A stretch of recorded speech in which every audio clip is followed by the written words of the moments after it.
Yes. Yes. Levitate, levitate, levitate. When I levitate up under the vagina, this is the mind I'm trying to get inside of. Wait. Hold up. All right. Hold up.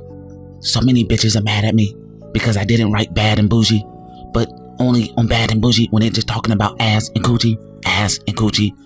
Levitate, levitate. Wait, no. Hold up. Wait. Hold up. Wait. I'm gonna go back and try again. And I'm so sick of people bitching and complaining. They so mad that I'm not Drizzy Drake. Drizzy Drake, think about it. He talks about dripping all over your face, but you're still in love with him. How can that be so in this era? Wait, hold up. If one more motherfucker gets angry and mad at me for the things that I say, or the things that I write, then those that I write what I say, is it a lie? Or is it I tried? Wait, hold up.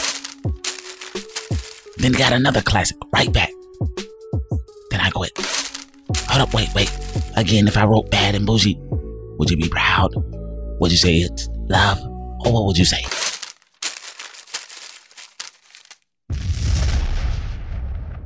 What's up, everybody? And we are in a world, in a system. This is, of course, your boy, Brent Solomon. And I would like to go ahead and discuss the situation here with Mr. Kendrick Lamar. Now, it seems a lot of people are going in on Kendrick Lamar. Not really. It's a lot of people talking about Kendrick Lamar's humble. Humble, be humble, please be humble. Now, it seems here the enlightened 5'4" giant decided to share his thoughts on what is natural, what is beauty. And what has been going on in the internet is that a lot of people are really making a big fuss about it. Look, this is what I have come to learn about, for the most part, controversy and publicity. Now, I have seen in similar situations, in similar fashions, that once social media outlets get onto a story or somebody writes something that's kind of counter to public opinion, which is the public opinion is that Humble, for the most part, is a dope record, it's a dope track, and Kendrick Lamar is unanimously world renowned for being praised as the enlightened individual, the little enlightened Jedi in hip hop. Now, if you get something that's counter to that opinion or that public opinion, then somebody's going to kind of run with it like, oh shit, somebody's calling Kendrick Lamar misogynist, right? And so what happens that, you get these next news outlets and then next news outlets and they go on and on with the story. Now, what is interesting is that people have ran with the story as well. Now, if you check out some of these social media outlet sites, and including one of my favorite sites, Atlanta Black Star, you got XXL, you got Hip Hop DX, they're using the same 4 Twitter accounts, the same 4, 5, 6, 7 Twitter accounts that are saying they weren't really feeling the record.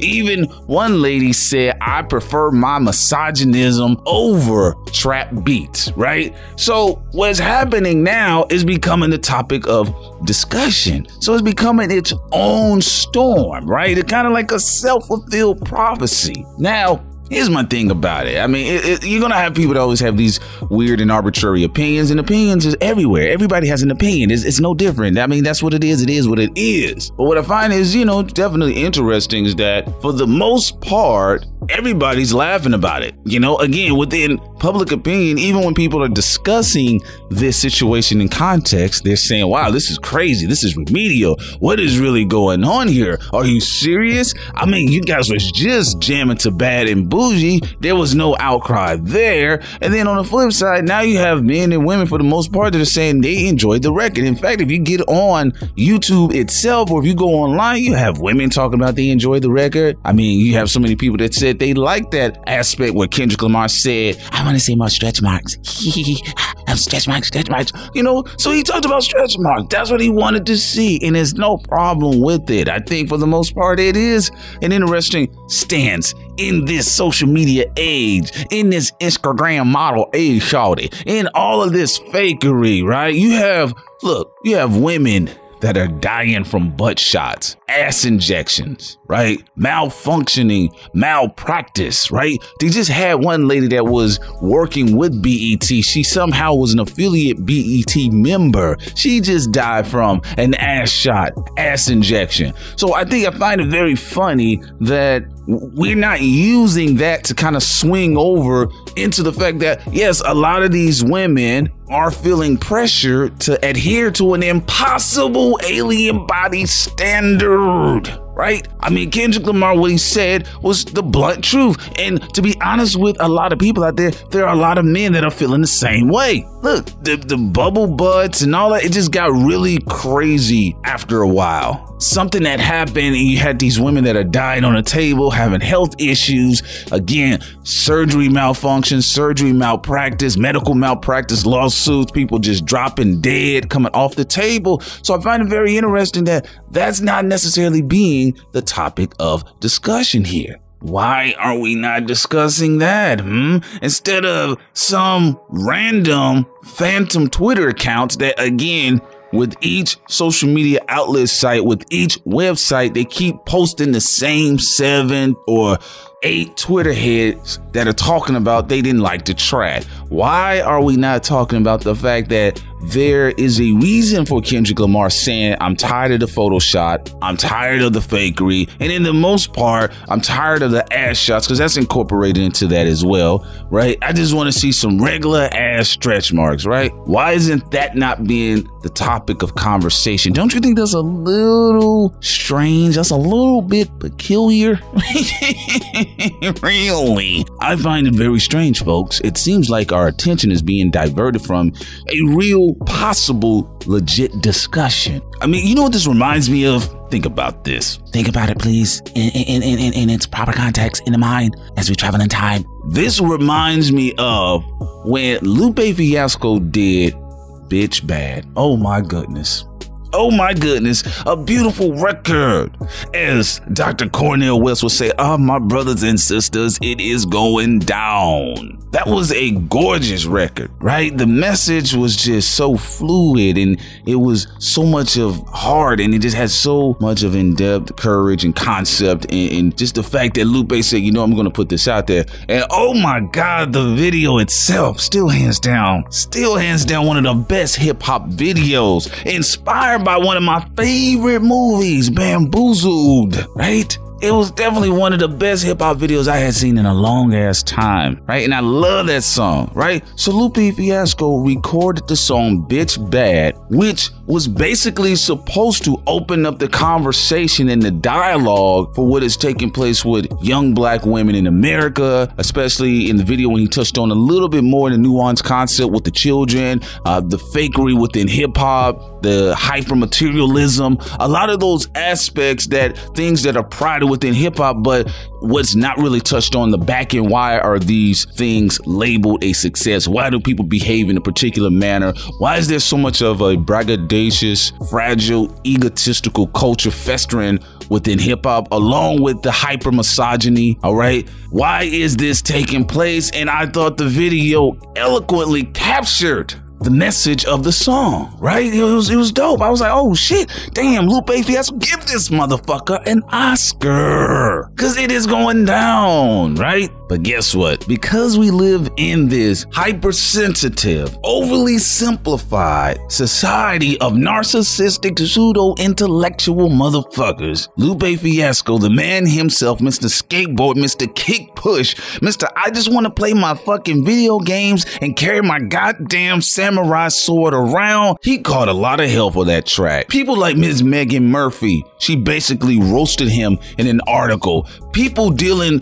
with the likes of Spin Magazine, for instance, Brandon Soderbergh roasted the hell out of Lupe Fiasco, went in on the boy pretty damn hard, very hard. Spin Magazine actually took several hit pieces out on Lupe Fiasco's Bitch Bad, and they called it counterproductive, right? For instance, Mark Hogan, he's the one that labeled the damn track counterproductive, but Spin Magazine has been known to be bullshit in the hip hop department. So why am I not surprised when I see this supposed outcry and backlash from the likes of a Kendrick Lamar? And let's be gangster about this shit. No, Kendrick Lamar's lyrics are 100% perfect all the time when it comes to the idea of sex and gender. Same thing with any motherfucking rapper, all right? There is a lot of dysfunctionalism when it comes to misogyny and gender politics and all of that shit in between, right? That is the truth, right? However, though, when an artist is trying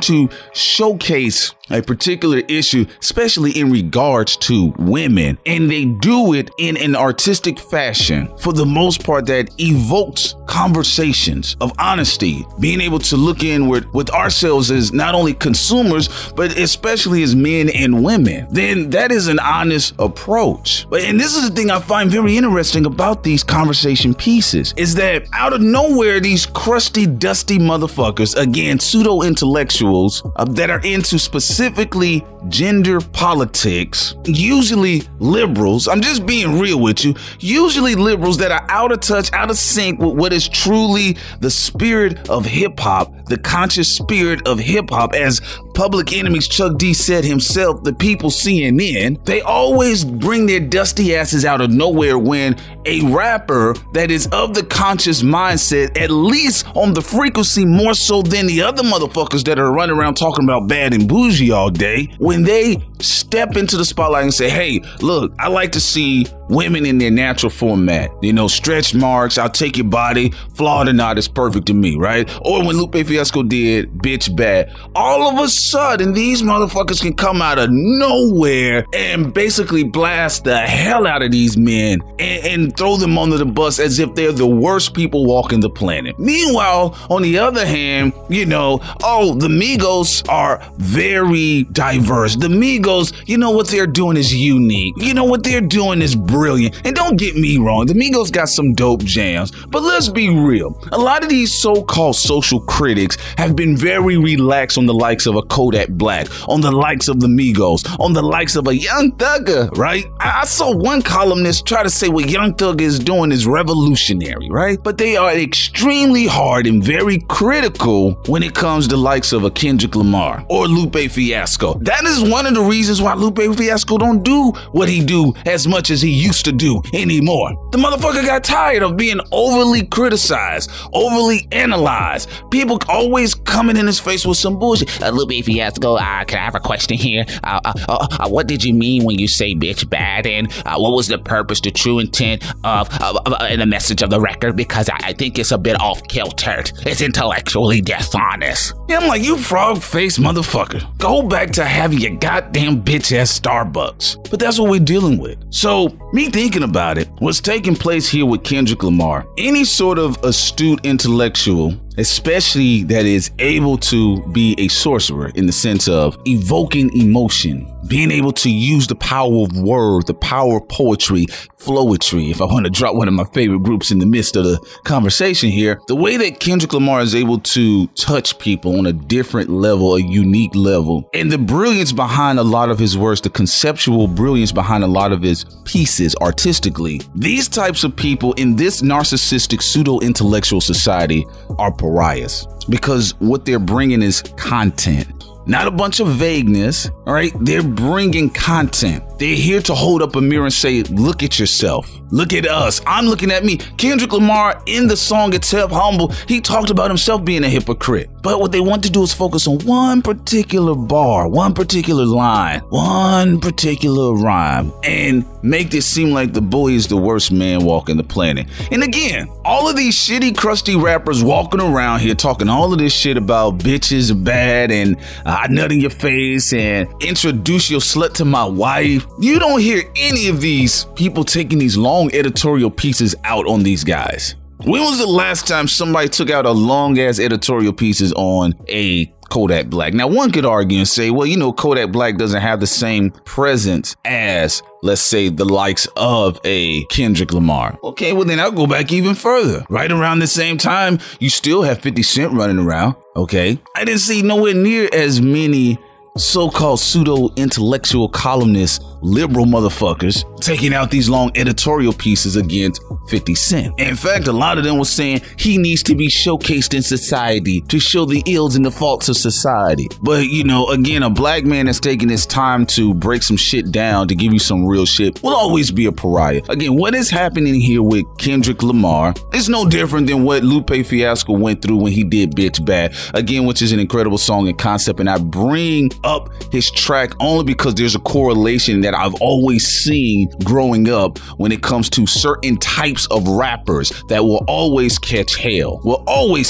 So it's no different with Mr. Kendrick Lamar. So in the final points of the situation here, again, nothing has changed. And again, the intellectual MC, the astute, the MC with courage, the MC with the tenacity and the ferocity to step up and say, look, these are the things I don't like, and I'm going to go against the trend in society of just going along this apathetic attitude, this unapologetically biased attitude, this attitude of not having empathy and sympathy, this attitude of a hyper-materialistic culture. I'm going against it. They will always catch hell. That is historical, man or woman. Of course, this is your boy Prince Solomon. Baby, leave your comments below. Tell me what the hell do you think? Shout it. Tell me how do you feel about the situation? Shout it. And tell me what do you think about the hypocrisy of the society. Of course, this is your boy Prince. I am out. One. Peace.